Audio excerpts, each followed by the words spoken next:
சாதி பார்த்தெல்லாம் இங்கே யாரும் எந்த விதமான பதவிகளும் வழங்கப்படல.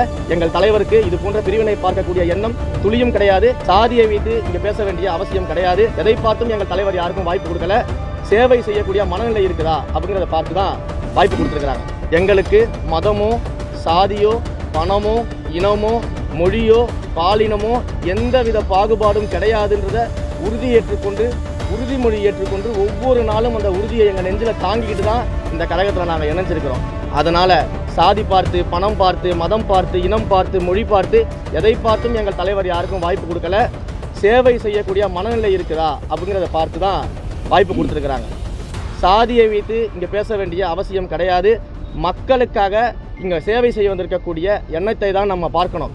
ஏன்னா இன்றைக்கு எங்கள் தலைவருக்கு வாக்களித்த யாருமே இன்றைக்கு ரமேஷ் அப்படின்ற எம்எல்ஏக்காக யாரும் வாக்களிக்கல.